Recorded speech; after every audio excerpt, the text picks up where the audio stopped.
ராஜபாளையம் சட்டமன்ற தொகுதி நாம் தமிழர் கட்சியின் வேட்பாளர் மருத்துவர் கார்த்திகேயன் ஏற்கலப்பையை கையில் ஏந்தியவாறு தாரை தப்பட்டைகளுடன் சென்று வேட்புமனு தாக்கல் செய்தார். 2026 தமிழக சட்டமன்ற தேர்தல் வரும் ஏப்ரல் 23ஆம் தேதி நடைபெறவுள்ள நிலையில் வேட்புமனு தாக்கல் தொடங்கியது. பல்வேறு அரசியல் கட்சியினர் வேட்புமனுவை தாக்கல் செய்த நிலையில் நாம் தமிழர் கட்சியின் வேட்பாளர்கள் 234 தொகுதிகளுக்கும் ஒரே நாளில் வேட்புமனுவை தாக்கல் செய்தனர்.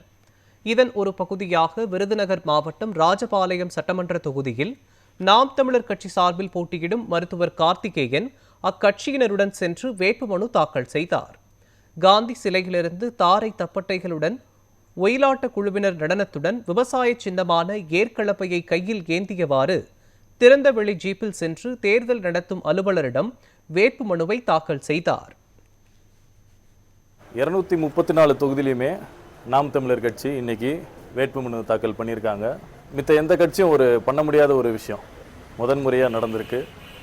இதிலேருந்து நாங்கள் என்ன சொல்லிக்க ஆசைப்படுறோன்னா, எங்களோட கட்சியோட ஒழுக்கம், ஒரு தலைவன் சொல்கிறத பின்பற்றுறது. எத்தனை கட்சி இந்த மாதிரி ஒரு தலைவன் சொல்கிறத பின்பற்ற முடியும் அப்படின்றது ஒரு விஷயம்.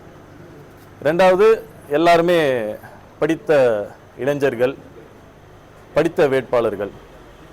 அதனால் இவர்கள் எல்லாருமே அந்த குறிப்பிட்ட டைமில், இப்போ 30ஆம் தேதினா 30ஆம் தேதியே எல்லாத்தையும், அந்த ஃபார்முக்கான எல்லாத்தையும் அரேஞ்ச் பண்ணி அதை கொடுக்கறது ஒரு சிறப்பான விஷயம்.